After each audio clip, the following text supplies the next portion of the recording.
All right. Hello, and welcome to the Stewardship Network's monthly webcast. My name is Rob Luzinski, and I will be your host for today.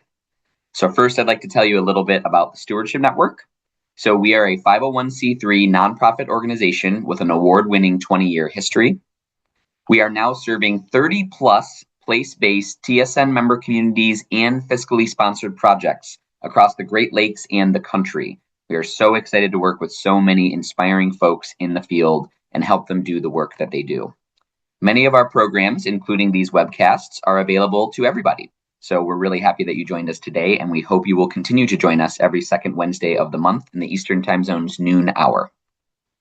Our mission, we exist to connect, equip, and mobilize nature's caretakers. So now I'd like to tell you a little bit more about the different aspects of that mission. So connect. The knowledge we've collected from internal collaborations and from external partners is shared as widely as possible. Equip. We remove a wide range of hurdles so that stewards can pour more energy into their ecosystems and their communities. And mobilize. In supporting our network and like-purpose partners, we amplify collaborative stewardship efforts here at home and nationwide. So now we'll give you a couple examples of these things. One of our very favorite things that we do every year is coming up very quickly. So the Stewardship Network Conference is happening January 22nd and 23rd of 2026. And it is hard to believe that it's already coming up, but it is one of our favorite times of the year. We are so very excited about it. And we'd like to give you a little bit of an update in terms of our programming this year. So in terms of our keynote, our day one keynote speaker, Shalonda Baker, can no longer be with us this year, and she sends her regrets. And while we are very sad that she couldn't join us, we are also very pleased to announce that her remarkable colleague, Dr. Anjuli Jane Figura, has agreed to speak in her place. A wonderful person to be taking the stage for us as a keynote, and we are so very happy to have her. Despite a stellar substitute and 100-plus amazing presenters that are still going to be at the conference, we wanted to acknowledge that we will honor any refund requests at no cost through the end of 2025, though of course we do not recommend it, out of respect for folks that wanted to come for Shalonda Baker specifically. So just wanted to give you that update, and if you'd like to learn more about the conference, you can visit tsnconference.org. Now, if you've been watching our webcast, you are familiar with our conference testimonials, and maybe you've seen them on your social media as well. So we wanted to share the third of our testimonials. So thank you to the TSN Conference 2025 attendees who helped us capture why this event matters so much. And thank you to the Factory Creatives for helping us sew it all together. We simply could not have done it without them. So our 3 reasons to attend the conference: we have knowledge, connection, and now we would like to show you a little video for replenishment.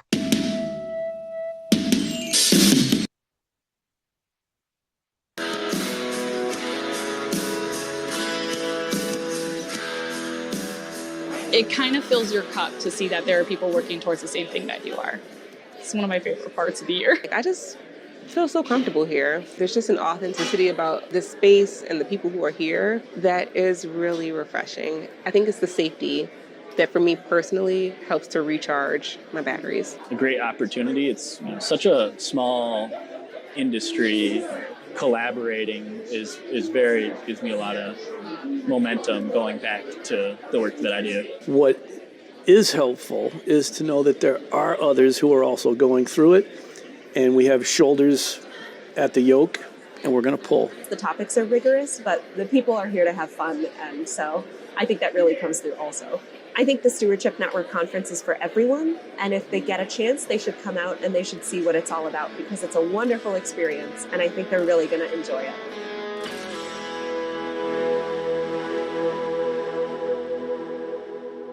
Thank you so much for checking that out. And I know that promo videos can be kind of curated, but I promise you the conference is just as fun as they're all making it sound. So thank you again to everybody that made that video possible. Next, we would like to talk about Equip. We have a great opportunity for everybody. So if you're familiar with our Gloves for Good program, we would like to tell you a little bit more about it and a great opportunity for gloves at the conference.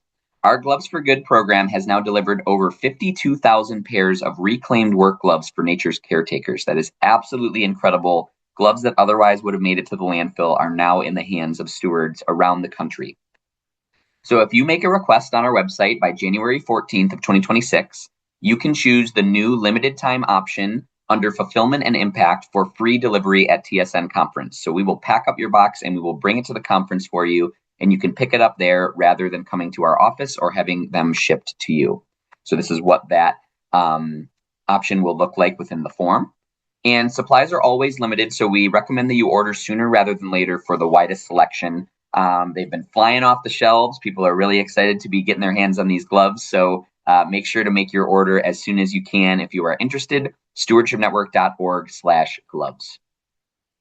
And finally, we have to talk about all of this together. And no nonprofit can do the work that we do or that any of our esteemed colleagues do without the support of the people that we work with. So we would like to mention a little bit about our end of year 2025 campaign. And you can learn more at stewardshipnetwork.org/impact. In a year of sector-wide scarcity, we're doing all we can to step up and say yes as often as possible. We know that it's been a challenging year for a lot of people, and we are trying our best to continue fighting the good fight and doing what is right for the stewardship community that we serve. In light of it all, longtime supporters are offering to match up to $52,000 of your donations before the year ends on 12/31. So if you want to be a part of that match, you can donate and your dollars will go twice as far. You can check out our freshly updated impact page to learn more about our huge 2025 and how you can keep it going for 2026 and beyond. That is, again, stewardshipnetwork.org/impact to learn more and to make your contribution. With that, I would like to introduce our speaker for this month, Jessica Simons, who is the Vice President for Conservation Stewardship at the Kalamazoo Nature Center. And today's topic will be Cultivating Conservation Capacity, Growth and Change at the Kalamazoo Nature Center. With that, I would love to invite Jessica to share your screen. Thank you so much, Rob. You are very welcome.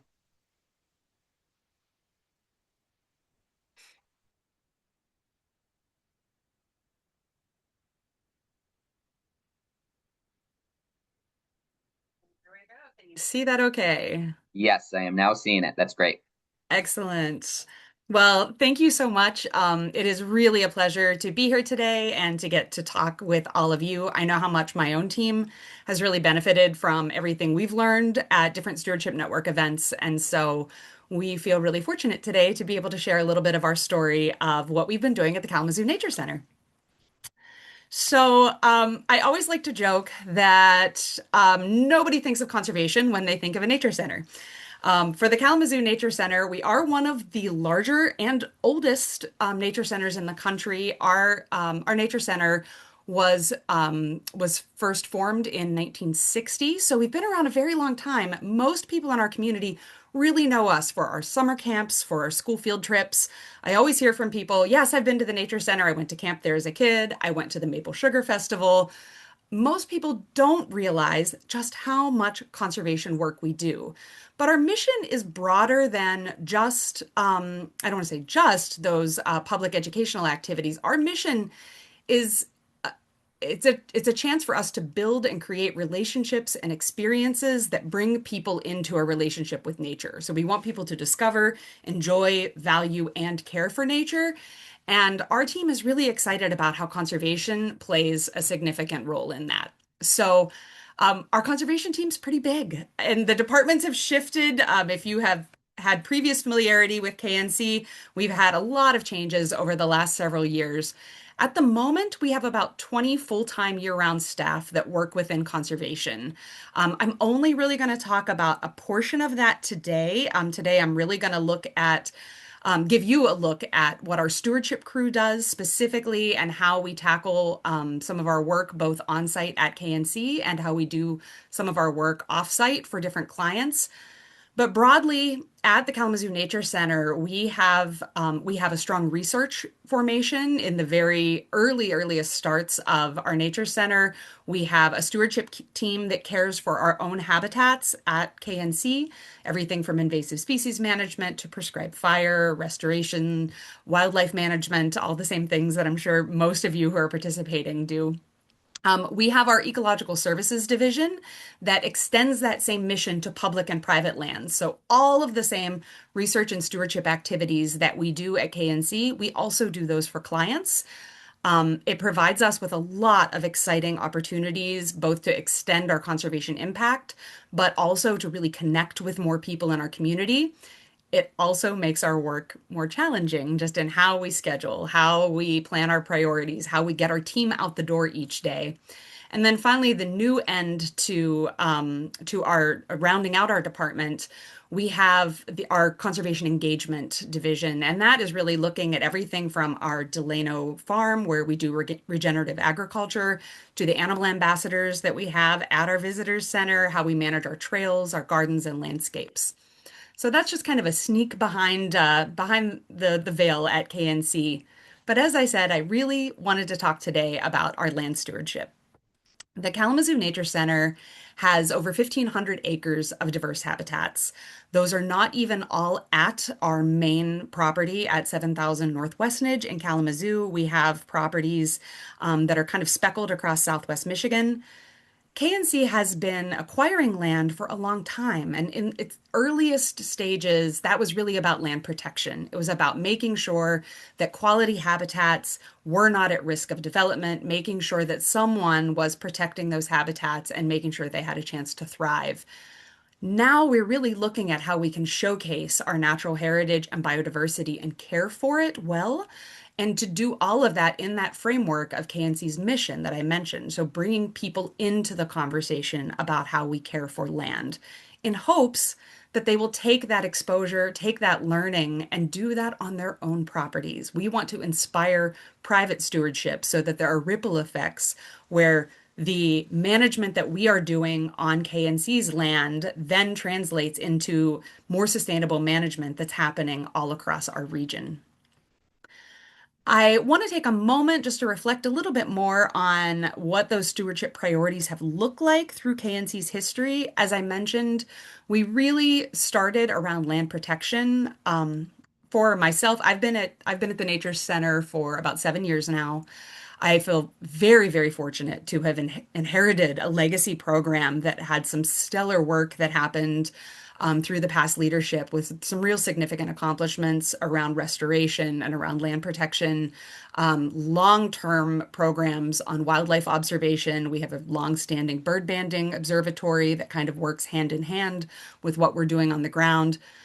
But I feel like, if you look through kind of the generations of conservation, and I think this is true well beyond KNC's land, in the earliest days of environmentalism, so much of it was this ethic of land will heal itself. People just need to get out of the way, make sure the land is protected, make sure it's not developed, and let nature heal itself. Obviously, we've learned over the last generation that because of pressures with invasive species, pressures with climate change, all of the very human influences around us, that we need to take a more proactive approach on stewardship. That is so much of what the Stewardship Network's conferences talk about. That's so much of what all of the presenters in a given year of Stewardship Network webinars are talking about. As we are looking at our own priorities at KNC, we are really looking at how can we improve the health of the high quality natural areas that are in our care. How can we best do that with the capacity we have on our own team, with the resources we have? How do we make wise choices about where to invest that capacity and where to pull back? Because we all know that you cannot be everywhere all the time. And so making smart choices about where our efforts, our resources, our time, our care, our money is placed really matters in the bigger matrix of how we can advance conservation. We want to make sure that we can do this work for a very long time. And we want to make sure that that work is being responsive in the face of a changing climate. And so the projects I'm going to talk about today are all kind of anchored in this approach where we're trying to make sure that we are not only caring for these resources now, but we are also caring for them in perpetuity. So we have seen some significant growth in our conservation team and in, I think, our conservation ambitions over the last few years. I think most of the drivers that are behind that growth really come down to some of the choices we've made around staffing, around the technological systems and infrastructure that support our work, on the partnerships we've made, and just on the ethos of just how we are approaching the work, the strategic direction we're taking. And I'll talk about a few of those things. As far as staffing, that on the surface feels like the biggest change right at first. We, our team's grown a lot. When I first joined KNC, our field staff was about 4 or 5 people full time, but then we would scale up larger in the summer with a large seasonal crew. It really followed a lot of the same model that a lot of the SISMAs and strike teams follow. While that gave us a lot of people to do really great quality work in the summers, it also had some liabilities with it. We were losing a lot of good experience each year, just as we would get people on board, get them well trained, we would have to say goodbye. Our team was so small that we were always owning projects on kind of an ad hoc basis of who has capacity to take on something? Great, you've got it.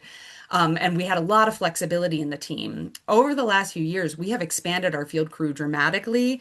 We now have roughly 10 or 12 people. The roles are kind of complicated, so I won't get too hung up on the numbers. But we've created some important support roles. We've added depth to our org chart, and we've especially been able to kind of scale our full-time employees. So we have everything from entry level staffing opportunities where people can grow and stay and train with us, all the way up to director roles where people have a lot of experience.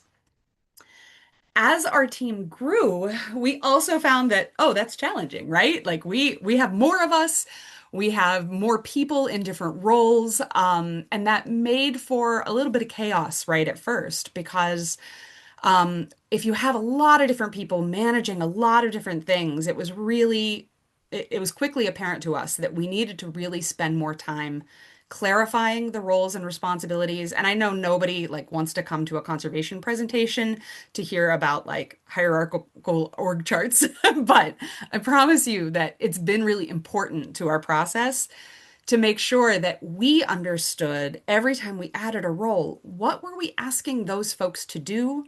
Where were the limits of their responsibilities? Were we communicating the expectations for that role well? It's really easy in conservation to be able to jump in at the next grant opportunity or the next thing that comes your way and quickly get in over your head. We wanted to make sure that as we are bringing on more staff and creating more opportunities in our team, that we had a real ladder for people to have an honest expectation of how their career growth could look, how we were layering on additional roles and responsibilities as people were ready for them, and how, as we're juggling a lot of different projects and a lot of different responsibilities, we are sure that the people who are handling those are equipped and ready and have their own internal capacity to handle them. Part of doing that was making sure that we have some intentional systems about training and leadership expectations on our team, too. That's something we've worked hard to build in the last few years. The slide you see right here is actually a slide that I lifted directly from our most recent team training. We have worked together with our team's leadership to really outline the kind of culture we're trying to build. We want to make sure our team knows that we expect that people's roles are going to be clarified. People aren't going to be asked to do something that isn't in line with what their job is. We're making sure that people have the capacity to manage the span of control that's in front of them. They know what best practices we're trying to follow. They know how we're going to communicate about those projects, how we're going to track things, how we want them to speak up around safety, and that we're really creating great opportunities for people to continue learning and growing on our team. A lot of the kind of training we've been developing has been an outgrowth of what we've been doing with our prescribed fire team. There is, a nationwide program, the National Wildfire Coordinating Group, that has strong training programs that really help cultivate leaders. And we've built a lot of what we've done with our own team off of those programs there, knowing that if we want to keep staff, we want to retain expertise that we're building, we also have to create a really positive culture as we go. A lot of what we've tried to build has also needed some serious systems infrastructure. When our team was really small, any of the record keeping or planning we did was very flexible, very fluid, depending on which individual was managing a certain project. Our team is too big for that now. Implementation was pretty chaotic when everybody had a different system, and depending on who you worked with for the day, you would have a whole different outset at the plan. Our stewardship crew moves fluidly between on-site stewardship projects on KNC's own property, between conservation projects that we are doing for hire for clients that could be any range of different kinds of conservation activities, land management work on the ground, and the care of many of just the spaces at KNC. So our team could be doing anything from a native planting on KNC's property to doing invasive species management for a client to managing an emergency on our trails, all in a given week. That takes a lot of coordinated work. And what we're finding is that our whole system runs more smoothly when all of those different kinds of projects have the same structure underneath. So we have a steady every Friday morning meeting that everybody knows to show up to, where we're going to lay out the schedule for the next week. Meanwhile, we have people working in the background that are laying out those schedules months in advance. Our whole team uses the same kind of field logging system where at the end of every single workday, they take down the same information about how many acres they worked on, what site they were on, what species they were addressing, what kind of herbicide they used, what the quantities were, what hazards they ran into. We have these routines in place that creates rhythms in our work that allows us to really see where we are succeeding and also identify where we have problems that we need to address. We have more robust GIS systems now where we're able to actually track what we're doing on the ground and make sure that that can be available to the teams in the field or used for reporting, for grants, or for clients.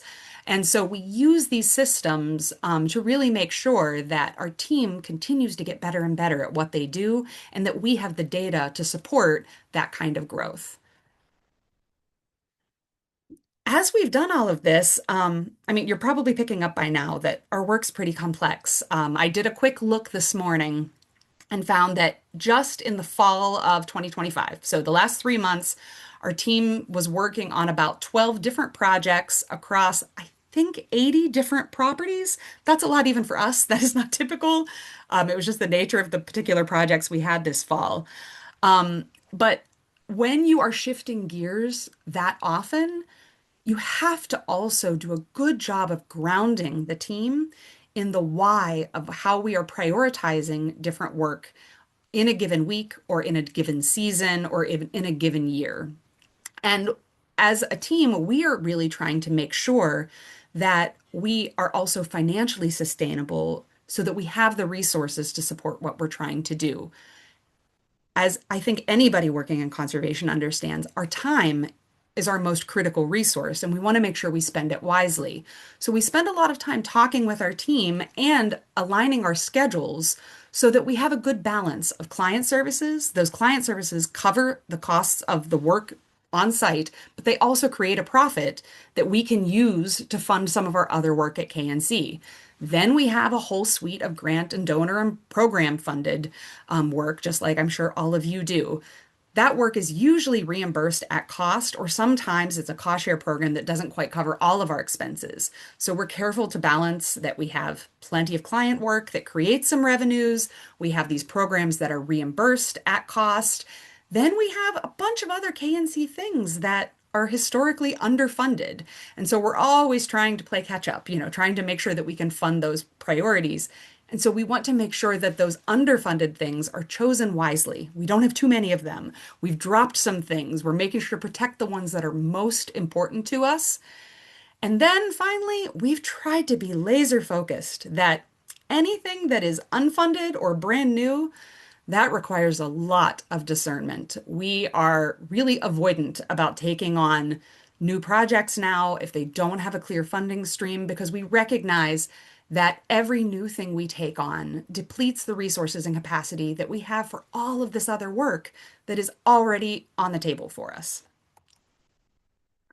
We have really worked to expand our partnerships, and we're finding that has been an incredibly powerful way to leverage the work we do. We have been really trying to expand the partnerships we do with other conservation organizations, but with community volunteers. Our volunteerism has stepped way up, but we're trying to engage our own KNC members more, working with local tribes, academic institutions, students, and corporate partners. And so we've been really thrilled at the way all of these different kinds of organizations have responded to our conservation work and how we're finding ways to get them out in the field with us. And then finally, there's kind of a lot of stuff going on in this slide, but I wanted to capture some of the things we talk about as our team at our, just in our team's work. I like this Venn diagram a lot. We talk about it a lot as a team. We are always looking for the center of this Venn diagram. We're trying to anchor our team's work in KNC's mission, that work around conservation, education, and research, of really reaching people and pulling them in to a relationship with nature. We're trying to work within our own capacity, and we are trying to work within a high quality expectation where we have ethical, science-based, sustainable programs that are following the industry's best practices. And so the tricky part is to find the middle of all of that, where we don't want to skew too far into mission work that maybe isn't of the highest quality or of really high quality work that isn't in line with our capacity. And so we're always trying to ask, are we lining ourselves up in the middle? Are we balancing the amount of work we are doing at KNC and for others on other properties? Are we making sure that we are cross-training our staff to make sure that we have both current and future expertise that can really help us do this work? And then can we stay in that like perfect mix of having a really good plan, but being adaptable so that we can keep doing this slow, steady work over time? So I want to talk briefly about two specific projects that can give you some flavor of how we do this work at KNC. One is a forest restoration work that we've been doing in what we call our sugar bush, and another is a fen restoration project in an area that we call Habitat Haven. Our sugar bush is really just an area of beech maple forest. It's one of the earliest programmatic areas that KNC has really focused on, all the way back from the 1960s. It also has been hit really hard by the emerald ash borer. And so, I have this older photo here of our historic sugar shack. It looks like what you think a beech maple forest should look like. If you look up in the corner, that's the wall of autumn olive that you could see after EAB went through. So this area was really problematic for us. Back in 2019, we just decided to take a forestry mulcher to the whole area because we had so much ingrowth of invasives. Around that same time, we received a grant from the Michigan DNR's Urban and Community Forestry Grant Program to do a forest carbon assessment at KNC. It took aerial photos from KNC, layered that in with U.S. Forest Service forest inventory data, and then ran that through an AI system from a company called NCX. Basically, this produced a forest carbon model for all of the Kalamazoo Nature Center. There's a little snapshot of our heat map there, but if you basically the shortcut is any of the darkest spots on that grid that they provided to us were where we have the greatest carbon sinks. Our team worked with NIAX, I'm going to blank on it. I work with them all the time. That's a problem of using an acronym too often. The Northern Institute for Applied Climate Science. There we go. But NIACS helped us align some key objectives for our forest management strategies moving forward. And so anything that we decided to do in this sugar bush was really built around this plan to look at forest carbon and to think about that in terms of future climate resilience. The three things that really elevated for us were protecting our quality stands, protecting and enhancing the diversity of those stands, and then proactively managing our forests. So, an area that had been hit hard by the emerald ash borer is a perfect spot for us to start with a forest management project. So, back in 2020, we decided to get started. Our goals here were to take this area that where we had significant ash mortality, had a lot of invasive species growth that was inhibiting natural regeneration, and to talk about how we could do a new replanting in the area to work on the species diversity, the structural diversity, and even the genetic diversity of that location. We leaned a lot on some of the NIACS reporting on how different species are expected to do under different climate change scenarios. We use that to guide our planting decisions, and we started really small. So back in 2020, you can see this is a socially distanced photo. It really is time stamped with all the masks everyone's wearing. But we did our first tree planting back in 2020. We had just $4,000 worth of funding. We planted 66 trees and involved 24 students on just under 2 acre footprint. We were really proud about it. It was the first tree planting we had ever done. We thought, this is great. People really liked it. Maybe we'll do that again. I really like to frame anytime I talk about this story with it's okay to start small. And in fact, it's really good to start small. We learned a lot from that first tree planting. We took ferocious notes. We paid a lot of attention about what worked and what didn't. And then we've repeated that 5 more times over the years that have followed. In the years that have followed, all of a sudden, this tiny tree planting has turned into $140,000 in support that has come in from donors, from corporate relationships. We've had an incredible relationship with Stryker Industries.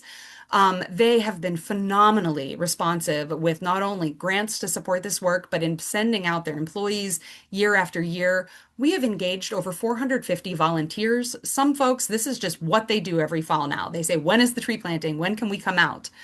We've been able to layer this work with federal programs like EQIP. We have turned this into donor opportunities for our members and for our visitors. Now, after all these years, we have restored almost 13 acres of forest and planted almost 1,000 trees in that area.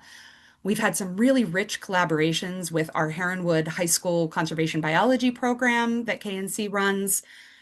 We are seeing so much change in the diversity of that forest there. The trees are small, but they are growing, and we feel confident that we are planting trees that have a good shot of making this forest more resilient in the future.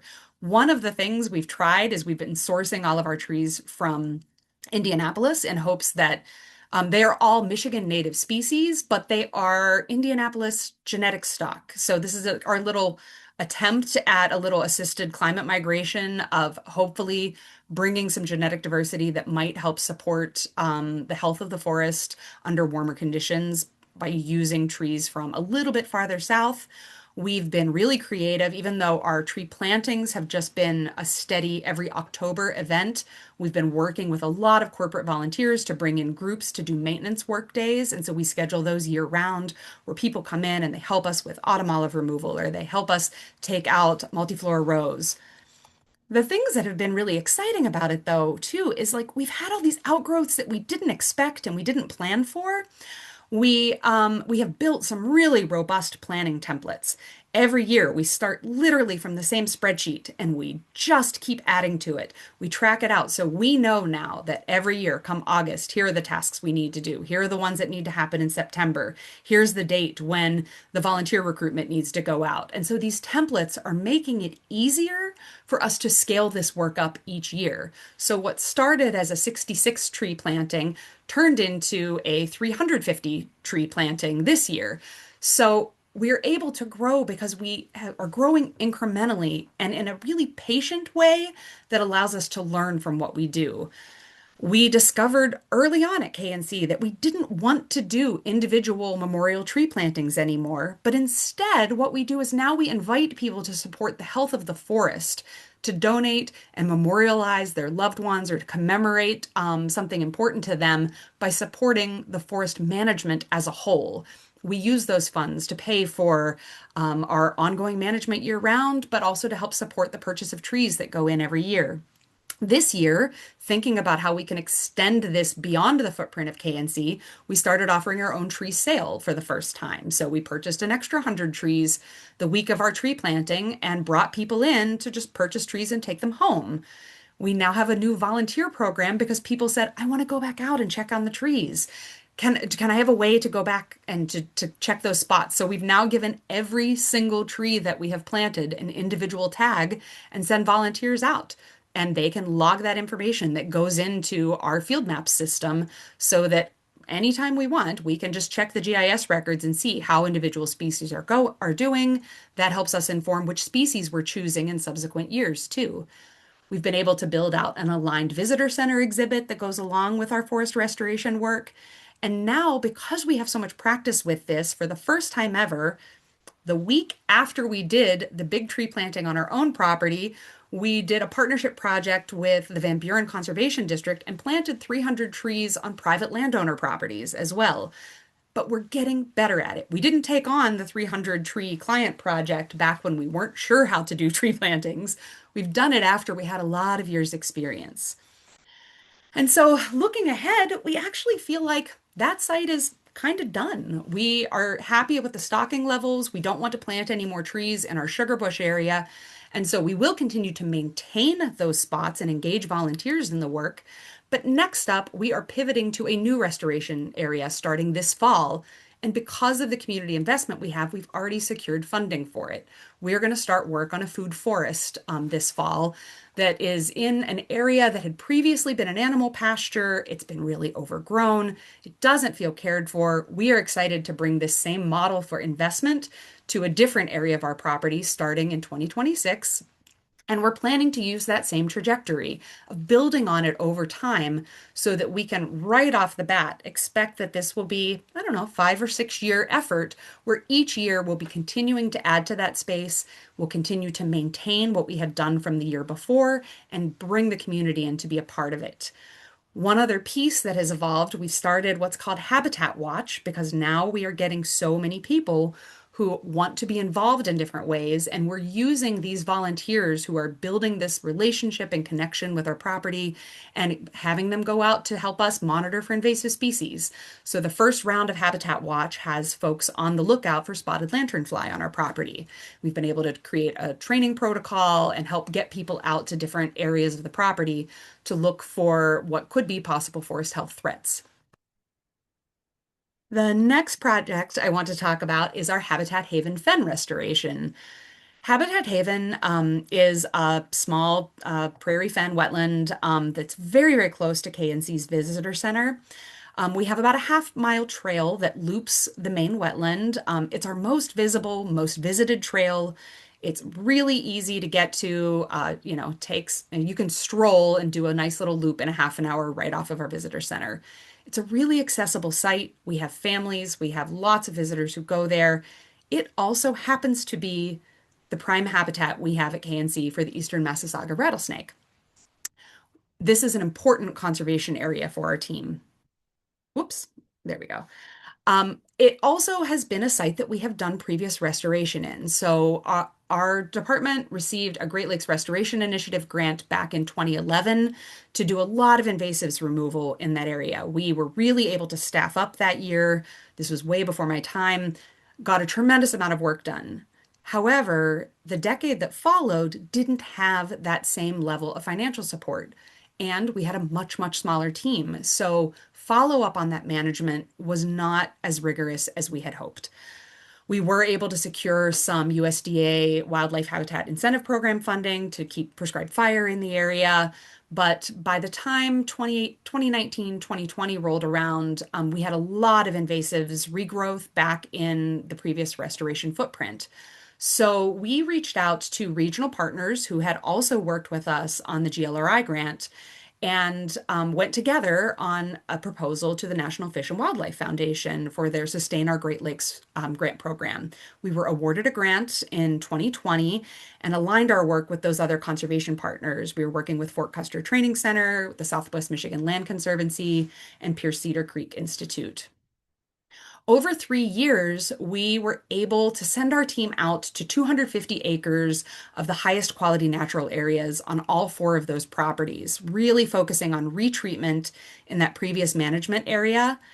But what we've been really most grateful for, I think, in the process is it also gave us an opportunity to think about how we can sustain that management over time and how we can be really deliberate in our record keeping and our prioritization so that we know how to best position our resources to keep up with those treatments. Over the course of that grant, for the first time, we created digital field logs. That's when we really created management units and started doing GIS mapping in a much more robust way, tracking ongoing treatments using GIS. That's when we really began to integrate volunteer work days into the process and started launching a new, more formal EMR survey protocol and treatment monitoring so that we're going back and actually looking at the response of how are we seeing cattails come back after treatment, or how are we seeing purple loosestrife come back after those treatment activities. We had 3 years of what I think is really successful work, but what I'm most pleased with is that we received some donor funding early on in that project and we decided to sit on it. And we talked with the donor and told him that what we really wanted was to use his funding as leverage to get that initial grant, but to save his funding for maintenance. And so we have now been able to use donor funding over the last let's see, 4 more years after the grant really wrapped up to get back in and retreat, do more surveys, continue the work, and to continue the investment that we've seen there. We've been able to supplement with some EQIP funding from the USDA. And since then, we've received a different prescribed fire grant that's been able to help us support getting prescribed fire in those habitats much more often. We've launched some new volunteer programs like the Garlic Mustard Games to create new ways to get people really excited about volunteering in those spaces. And we've even been partnering with local universities on some EMR surveys. So instead of that grant just wrapping up back in 2013 or 2023 rather, I think that more than ever, we have continued the level of investment and activity and momentum in that space to the degree that it actually has had some surprising results for us and enabled us to stretch beyond the habitat management to even focus on the trails.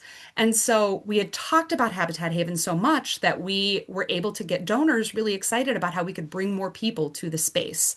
And so through a grant from the Reeves Foundation that enabled KNC to purchase some grit and track wheelchairs, and then through a new donor program created by Heather Graves, our new CEO, our President's Giving Circle brings some of our key donors in to dedicate money specifically on improving the accessibility of Habitat Haven Trail. And so we started that work this fall. We thought we were going to wrap it up this fall. And then December became a giant blizzard. So we got about halfway through it. We're really pleased though with how this trail restoration is moving forward. We've had to be really careful with it. It has provided some definite opportunities for us to be flexible and adaptive. We've had to work really closely with the DNR and the Fish and Wildlife Service to make sure that we're protecting snake habitat as all the trail maintenance is going through. We've learned some new things, particularly that some of our aging structures, our bridges, weren't quite up to the capacity that we needed. So now we're in a new fundraising mode to look at new bridges going in on the site. The bridge you see there at the top is not on our property. It's what we hope to put in sometime next year. What you see on the bottom is how we've just been adaptive, of how we've been able to get equipment over our bridges while we're waiting to be able to put in a new bridge. My point of explaining all of this is that each one of our projects, each small investment leads to the next one when you engage more people, when you talk about it with your community, when you bring folks out to volunteer, when you connect them with the space. It attracts foundations, it attracts grants, it attracts corporate dollars, it attracts personal donations, and all of those things keep allowing us to take one more step and the next step and the next step. And so, as a team, I just came off of a meeting this morning where people were saying how excited they were that we've been talking about Habitat Haven and doing some additional investments there for years, but it is finally really coming to fruition. So, through all of this work we've been doing, there are some key lessons that have really come together for us. One, our staffing is everything. We've really needed to be intentional about the size of our crew, recognizing that having people that we have dedicated training and investment in, having people who have a strong culture and cohesion really is how we get all of this done. But we've really had to work hard to make sure that our communications, our expectations, our leadership, all of that is aligned in ways that everybody understands our priorities and they understand how the dozens of different things we're working on all fit together. And then how we connect with other people outside this work matters very, very deeply. All of those partnerships with other organizations, with the funders, with the volunteers, that all builds on our capacity. We don't have to do this by ourselves. We can't do this by ourselves. So investing the time and money and attention and care into relationships as much as we do habitats has been really fruitful for us. We can't stop learning. Our team has a very dedicated practice that, again, we learned through Prescribed Fire of doing after action reviews. After every single project wraps up, we stop and we say, what did we plan? Did it work the way we wanted? What actually happened? What did we learn from that? How do we change next time? And we've been very deliberate about making sure that we are paying attention to the practices we're using, that we have people researching best management practices, and that we're putting those practices into action. We cannot skip the admin stuff either. Nobody goes into conservation work because they love spreadsheets. My team teases me constantly about how much time we spend on spreadsheets, but good systems are allowing us to do really good work. It's given us a consistent and efficient and dependable approach for making sure that we have strong plans in place, making sure that we are planning those things in a way that's aligned with our capacity, we're communicating those well, and that we can report back out to the people who care about this work. And then finally, we also really have to know our limits. A lot of the things I shared with you, I purposefully shared how many of them started kind of small, and that we've had these ripple effects later of how things have grown and developed. But we have really been celebrating the phases all along the way. Each time we finish a small part of something, yay!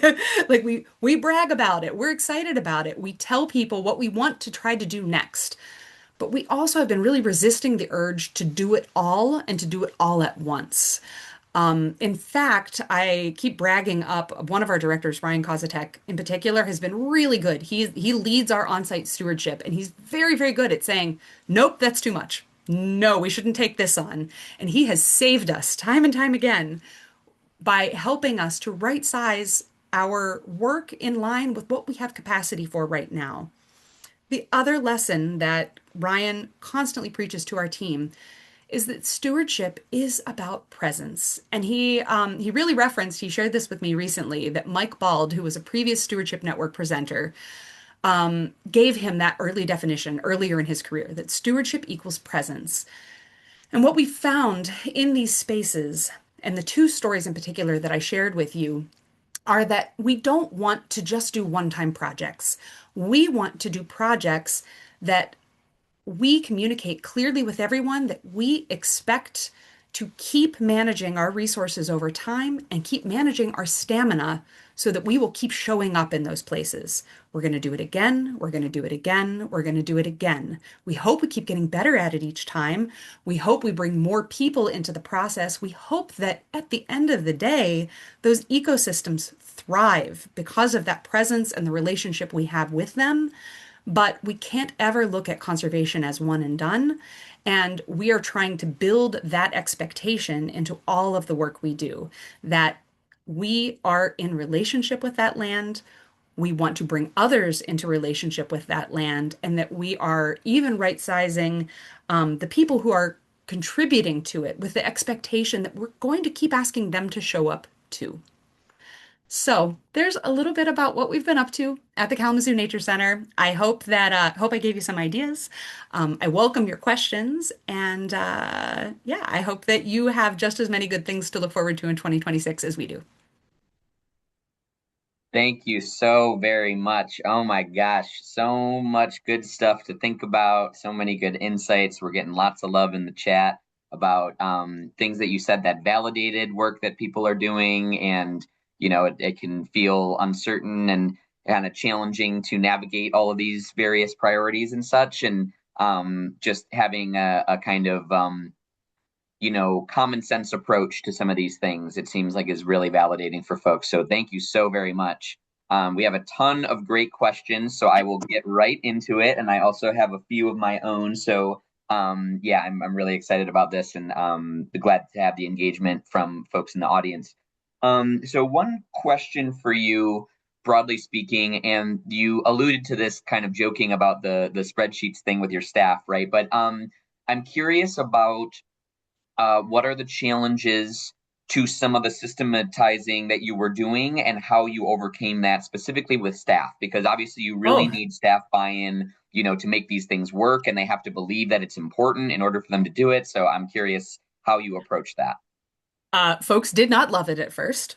So I can just say that. I mean, I think the team would back me up on that. They did not love it. Um, I we started small. We did not implement every system all at once. In my head, I had all these systems that I was like, oh, we need to do this and this and this and this and this.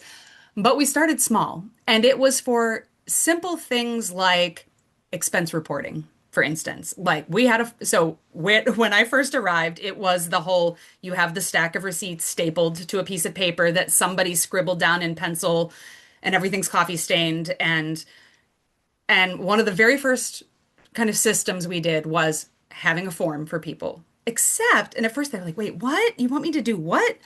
And then they realized that as soon as they made a purchase, they could just take 2 seconds on their phone, take a picture of it, and send it to us. And then they didn't have to keep the receipt. They didn't have to think about it later. And they didn't have to fill out a whole report at the end of the month because we already had all the data. So it was that same kind of philosophy all along that we got them on board by showing them that we could also make their lives easier when it came time for reporting.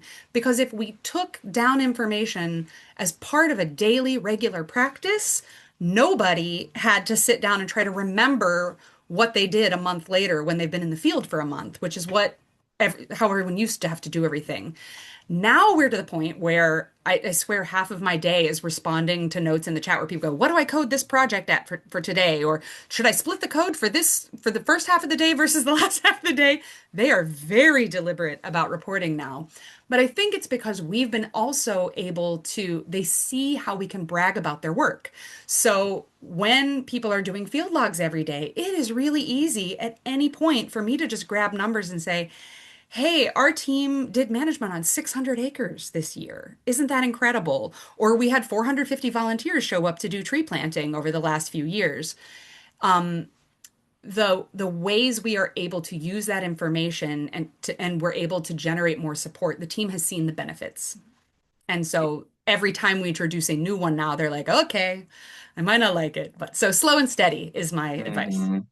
Thank you very much. I appreciate that insight. That's great. We have one question here from Matt, who says, I appreciate your stated slow and steady approach. How do you manage board members, stakeholders, and other influential folks that may want to go fast?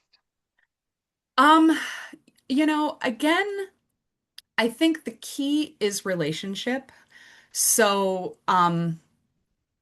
over time, I have often been, pretty honest with those board members or with those donors by saying, look, here's what all goes into that. Here is why we're going to take this slow, and we're doing it slow because we want to steward your resources as best we can. We don't want to be sloppy about this. We want to make sure that we are doing really quality work that has longevity, that can be sustainable over time, and we think it would frankly be irresponsible to try to move faster than that.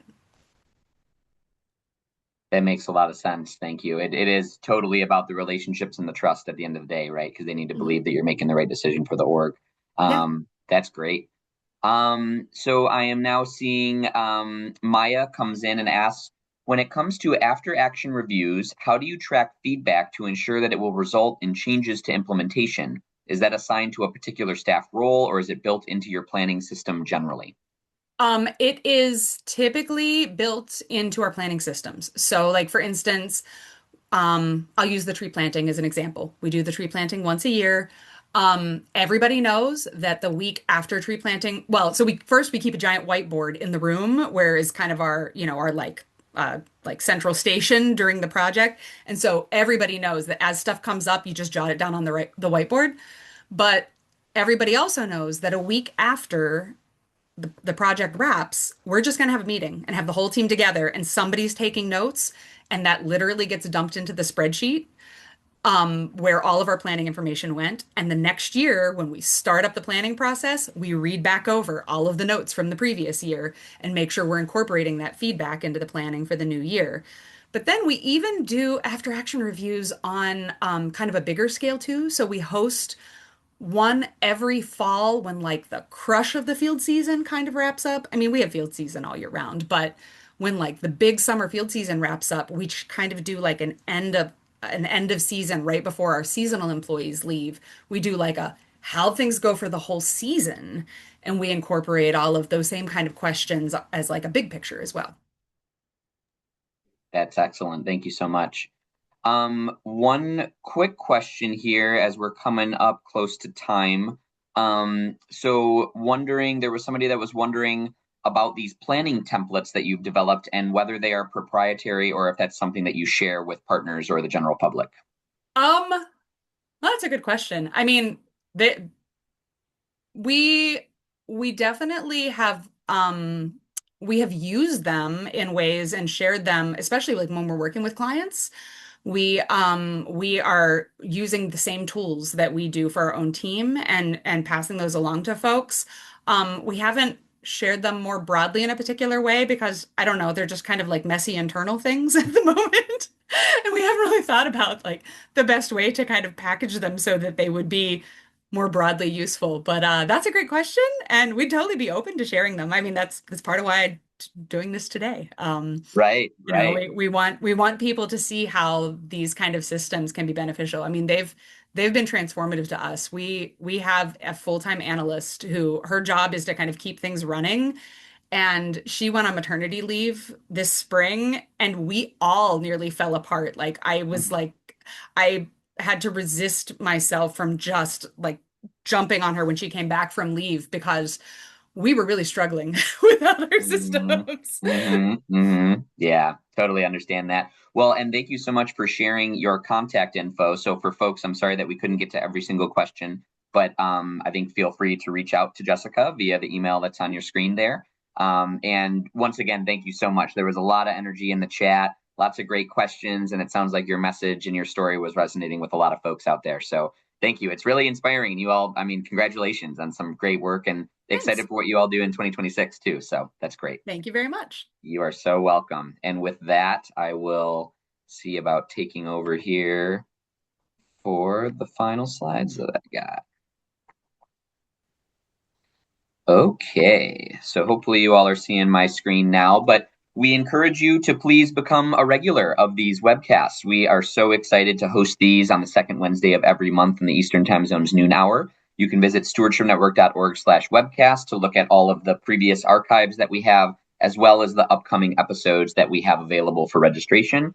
You can feel free to register in advance, even if it's a couple months in advance, and we'll send you a reminder. Always great to get it on your calendar. We know how busy people can be and things change very quickly. So just want to encourage you to do that. So coming up in January of 2026, we have Ecology of Red-Headed Woodpeckers in a Threatened Ecosystem, Insights from a Long-Term Investigation in Oak Savannas with Elena West of the University of Minnesota Twin Cities. Then in February of 2026, we have Slow and Steady Wins the Race, Conserving Blanding's Turtles Through Science and Stewardship with Yu Man Lee of Michigan Natural Features Inventory. I think we heard a little bit of some similar insights in Jessica's talk too about the slow and steady. So that's really great. And then March of 2026, we have Fuels to Flows, bringing nature-based stewardship to the headwaters. And that's with Brock Dolman of the Occidental Arts and Ecology Center. So with that, once again, my name is Rob Luzinski. We are so happy to have you here at our monthly webcast for the Stewardship Network. I hope you have a great rest of the week and a happy holiday season, and we will see you all in the new year. Thank you.